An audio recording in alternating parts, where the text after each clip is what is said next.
Hello प्यारे बच्चों, last video में हमने पढ़ा था एक चाप द्वारा केंद्र पर अंतरित कोण वृत्त के शेष भाग के किसी बिंदु पर अंतरित कोण का दुगना होता है।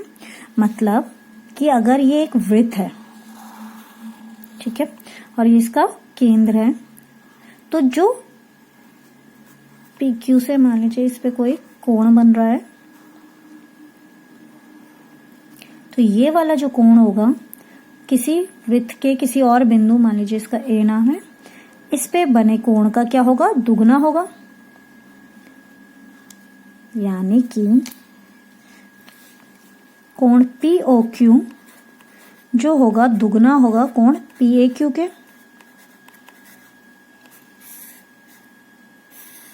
ये वाला कोण क्या होगा? डबल होगा इस वाले कोण की। ये हमने लास्ट वीडियो में पढ़ा था। आज हम इससे ही रिलेटेड कुछ और नया सीखेंगे। एक और वृत्त बनाते हैं।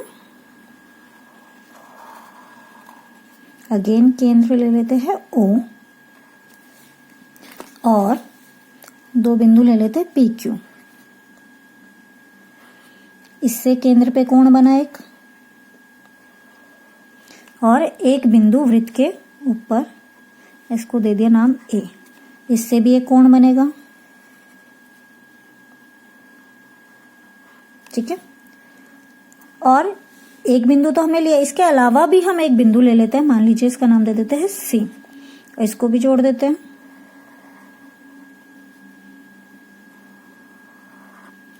ठीक है।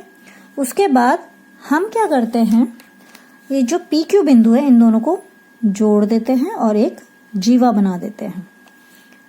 अब हमने क्या करा? PQ एक जीवा बना दी, ठीक है। तो अब हम ये भी कह सकते हैं कि जो PAQP है वो एक वृत्तखंड है, जिसपे कौन सा कोण बना है? PAQ। अब हमें पता है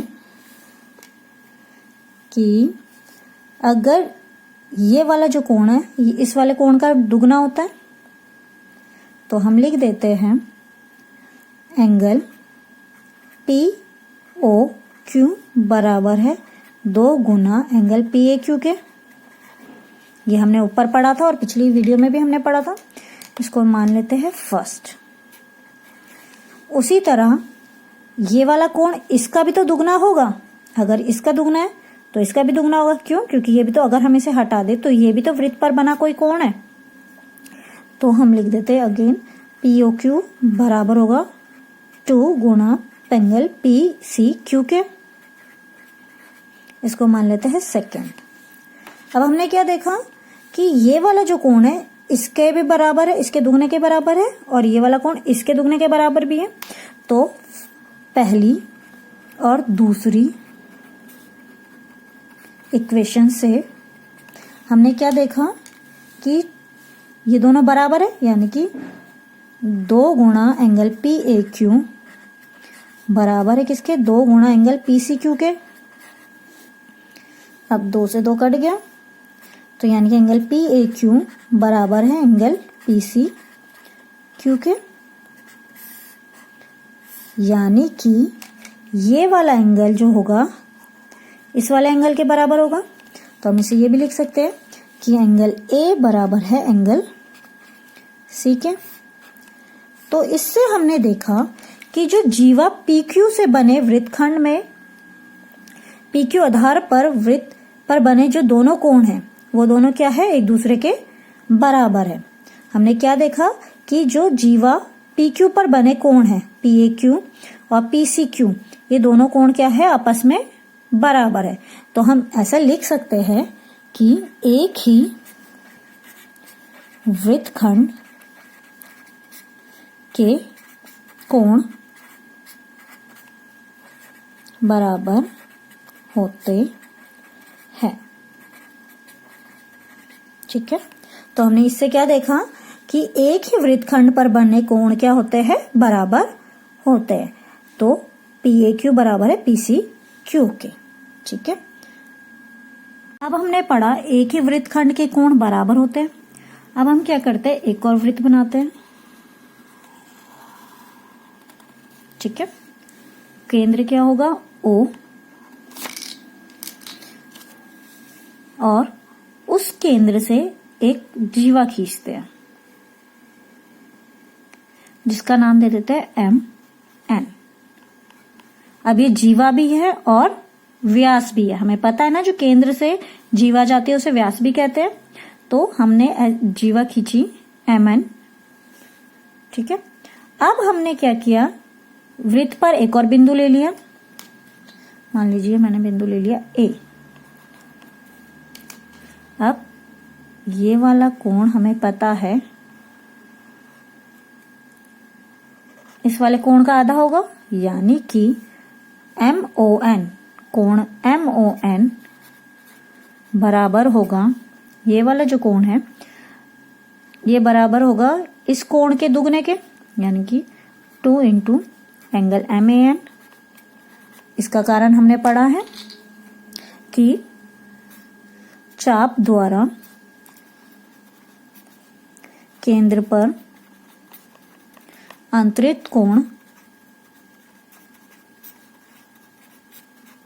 वृत्त के शेष भाग के किसी बिंदु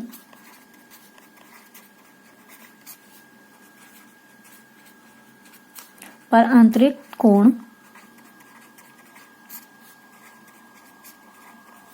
का दुगना होता है, ठीक है ना। तो ये वाला जो कोण है इस वाले कोण का क्या हो गया, दुगना हो गया।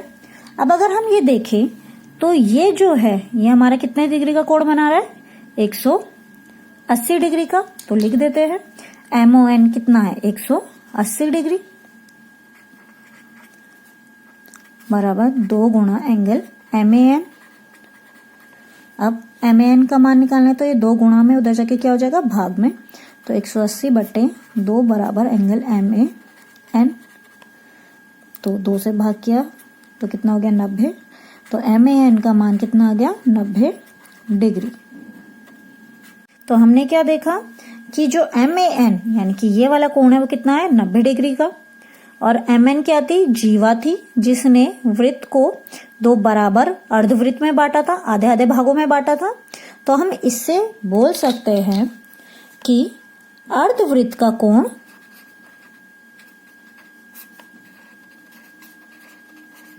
समकोण होता है। यानी कि अर्धवृत्त पर अगर कोई कोण बनता है तो वो कौन सा कोण होता है, 90 डिग्री का, ठीक है। अब इससे रिलेटेड हम एक क्वेश्चन कर लेते हैं। प्रश्न, आकृति में PQR 110 डिग्री है, जहां PQ तथा R केंद्र O वाले एक वृत्त पर स्थित बिंदु है। OPR ज्ञात कीजिए। हमें दे रखी है एक आकृति जिसमें केंद्र क्या है, O है, और 3 बिंदु दे रखे हैं वृत्त पे PQR। और फिर इन्होंने हमें कहा है कि जो PQR है वो कितना है, 110 डिग्री। और हमें किसका मान निकालना है, OPR का, ये हमें निकालना है। तो सबसे पहले मैं इन सबको नंबर दे देती हूँ, एंगल्स को।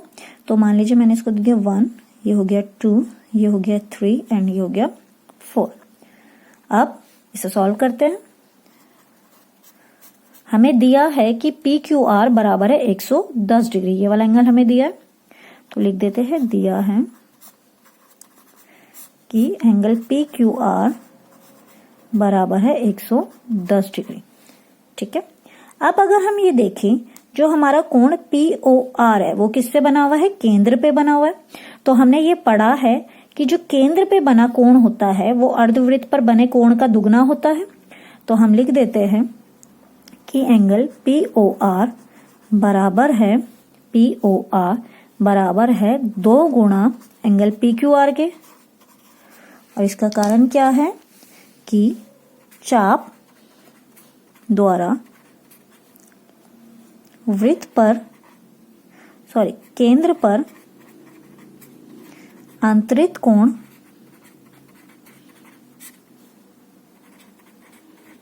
वृत्त के शेष भाग के किसी बिंदु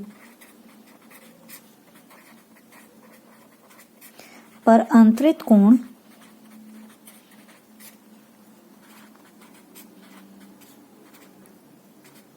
के दुगना होता है। ठीक है, तो POR जो है दुगना है PQR का, ये वाला कोण इसका दुगना है, तो हमें एंगल POR बराबर 2 गुना PQR का मान कितना दिया हुआ है 110 डिग्री। तो POR बराबर हो गया हमारा 220 डिग्री। तो हमने ये निकाल दिया, ये कितना है 220 डिग्री। अब हमें पता है अगर ये 220 डिग्री है और ये हमारा क्या है, एक संपूर्ण कोण है। संपूर्ण कोण यानी कि 360 डिग्री का बनता है हमेशा वृत्त। तो अगर ये 220 है तो हम इसका मान निकाल सकते हैं। तो हम लिख देते हैं एंगल POR, जिसको मैंने 1 दिया है नाम, तो 1 प्लस एंगल 2 बराबर होगा 360 डिग्री। संपूर्ण कोण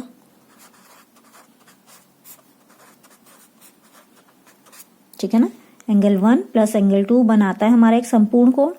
तो एंगल 1 हमारा कितना है 220 डिग्री,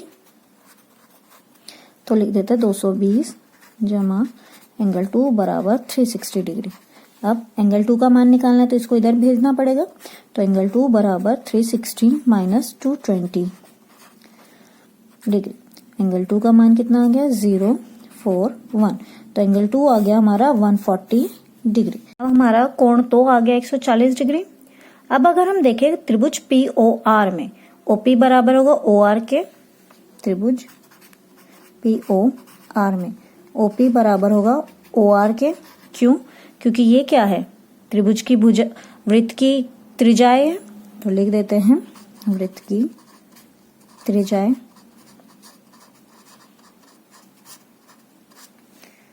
ठीक है, अगर ये OP बराबर है OR के तो उसके सामने के कोण भी क्या होंगे, बराबर होंगे। OP के सामने का कोण क्या है 4 और OR के सामने का कोण क्या है 3। तो यानी कि एंगल 4 भी बराबर होगा एंगल 3 के। क्यों? क्योंकि हमें पता है बराबर भुजाओं के सम्मुख कोण भी बराबर होते हैं।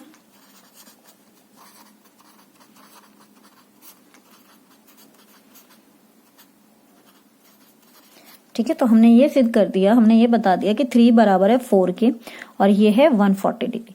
अब हम POR त्रिभुज में देखें तो तीनों कोणों का योग क्या होता है 180 डिग्री। तो लिख देते हैं angle 2 plus angle 3 plus angle 4 बराबर होगा किसके 180 डिग्री। क्यों? त्रिभुज के तीनों कोणों का योग। अब एंगल 2 बराबर किसके है 140, तो लिख देते हैं 140। और एंगल 3 और एंगल 4 क्या है, बराबर है, तो इसको भी नाम दे देते हैं एंगल 3 बराबर 180 डिग्री। अब क्या हो गया हमारे पास 140 जमा 2 एंगल 3 बराबर 180 डिग्री। एंगल 3 का मान निकालने के लिए क्या करेंगे 140 को पहले उधर भेजेंगे, तो 2 एंगल 3 बराबर 180 माइनस 140 डिग्री। 180 में से 140 गया तो कितना आ गया 40 डिग्री। अब यहाँ 2 क्या है गुणा में, तो उधर जाके क्या होगा भाग में। तो एंगल 3 बराबर हो जाएगा 40/2, यानी कि 2 से 2 कटा, तो यानी कि एंगल 3 बराबर हो गया 20 डिग्री। यानी कि एंगल OPR बराबर हो गया 20 डिग्री। और यही हमसे क्वेश्चन में पूछा था। होप सो आपको वीडियो पसंद आया होगा और समझ आया होगा। Thank you.